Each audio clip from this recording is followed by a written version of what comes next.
Elon Musk has said Twitter will only allow accounts with a blue tick to vote on changes to policy after a majority of users voted for him to quit. Since then, he has not commented directly on the result of the poll.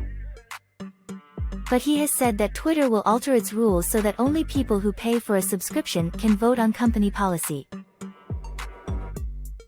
One user claimed that so-called bots appeared to have voted heavily in the poll about Mr. Musk's role at the firm. Mr. Musk said he found the claim interesting. The billionaire had said when he ran the poll that he would abide by the result. If he does quit as chief executive, he will remain as Twitter's owner. Bruce Daisley, former vice president of Twitter, compared any potential change to that of a football manager.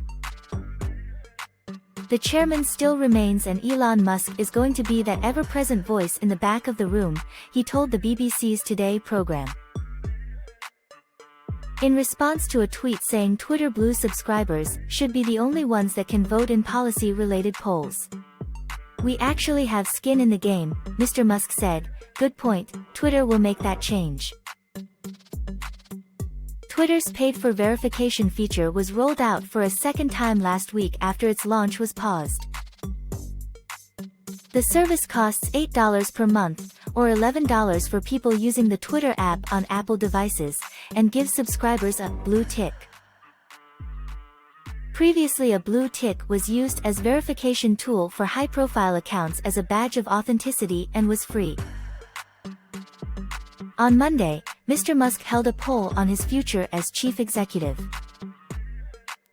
More than 17.5 million users voted and the majority backed him stepping down.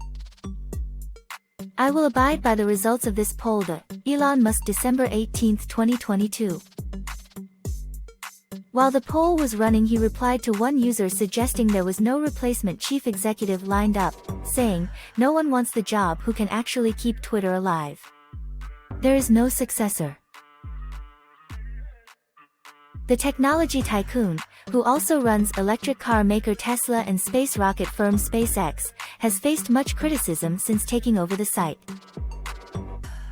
He has obeyed the results of his Twitter polls in the past and quoted the phrase, "Vox Populi, Vox Dei," a Latin phrase which roughly means, "The voice of the people is the voice of God."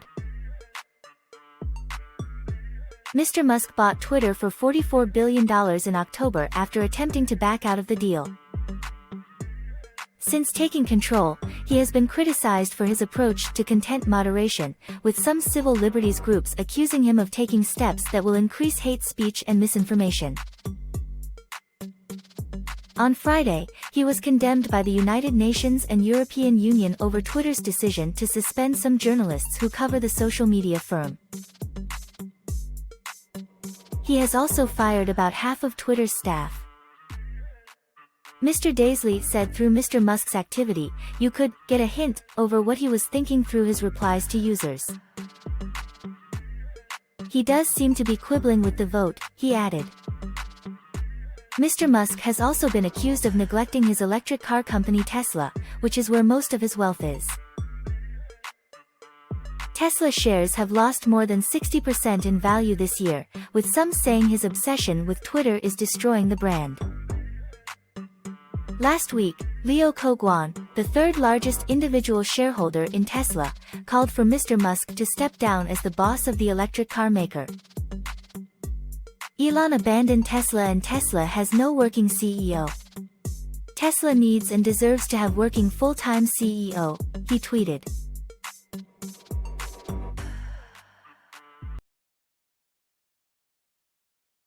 BOJ changes yield curve control, jolts markets with surprise monetary policy. The Bank of Japan shocked markets Tuesday with a surprise tweak to its bond yield controls that allows long-term interest rates to rise more, a move aimed at easing some of the costs of prolonged monetary stimulus. In a move explained as aimed at breathing life back into a dormant bond market, the BOJ decided to allow the 10-year bond yield to move 50 basis points either side of its 0% target, wider than the previous 25 basis point band. But the central bank kept its yield target unchanged and said it will sharply increase bond buying, a sign the move was a fine-tuning of existing ultra-loose monetary policy rather than a withdrawal of stimulus. Maybe this is a baby step to test out the strategy and see what the market reaction is, and how much it's reacting, said Bart Wakabayashi, branch manager at State Street in Tokyo. I think we're seeing the first toe in the water. As widely expected, the BOJ kept unchanged its YCC targets, set at -0.1% for short-term interest rates and around 0 for the 10-year bond yield, at a two-day policy meeting that ended Tuesday.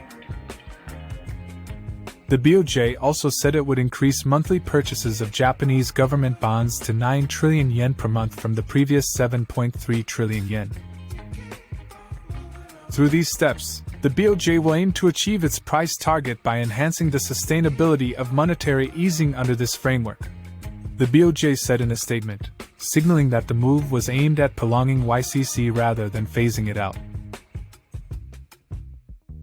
The benchmark Nikkei 225 slumped 2.5% after the decision, while the dollar fell 2.7% to a 4-month low of 133.11 yen. The 10-year Japanese government bond yield briefly spiked to 0.460%, close to the BOJ's newly set implicit cap. Already, markets are guessing what the BOJ's next move could be as Kuroda's term draws to an end and with inflation expected to remain above its 2% target well into next year. They've widened the band, and I guess that came earlier than expected. It raises questions as to whether this is a precursor of more to come, in terms of policy normalization, said Mo Seong Sim, currency strategist at Bank of Singapore. The writing's on the wall that perhaps the sharp yen weakness that we've seen previously was uncomfortable for policymakers. It's clear that it adds to the yen's strength story next year. The BOJ's ultra-low rate policy and its relentless bond buying to defend its yield cap have drawn increasing public criticism for distorting the yield curve, draining market liquidity, and fueling an unwelcome yen plunge that inflated the cost of raw material imports. Kuroda has repeatedly said he saw no need for the BOJ to tweak YCC, including taking immediate steps to address the side effects such as the distortion it was creating in the bond market.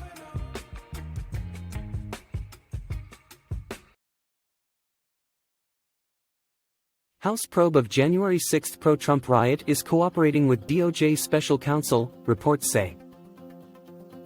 The House Select Committee investigating the 2021 Capitol riot is providing documents and transcripts to the Department of Justice as the agency conducts multiple probes involving former President Donald Trump, multiple news outlets reported Tuesday.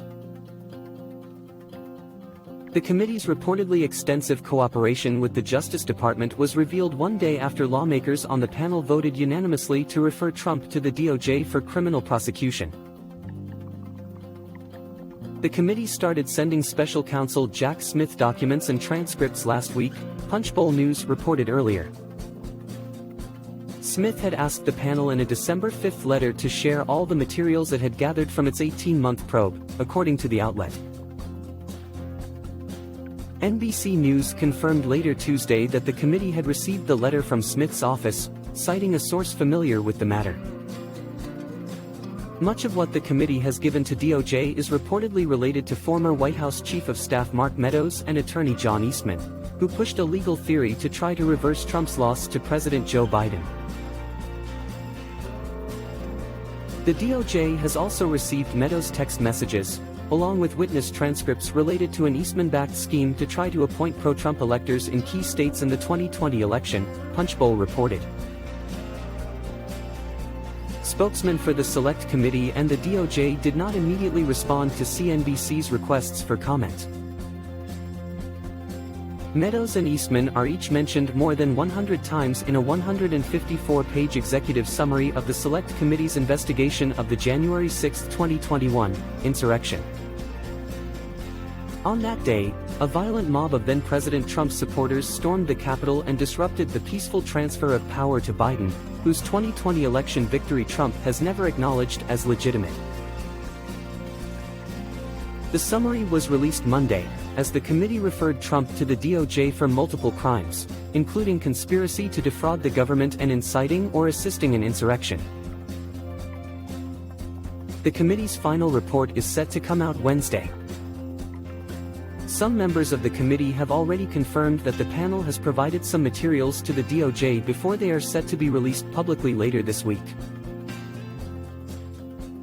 We've actually given some transcripts already to the Department of Justice and have during the last month, Representative Zoe Lofgren, Democrat California, noted Monday on CNN. We will be releasing transcripts starting Wednesday. Attorney General Merrick Garland named Smith as special counsel last month to investigate potential unlawful interference with the transfer of presidential power following the 2020 election, or Congress's efforts to confirm Biden's electoral victory on January 6, 2021. Smith is also tasked with investigating potential violations related to Trump's removal of hundreds of documents from the White House, including some bearing classified markings.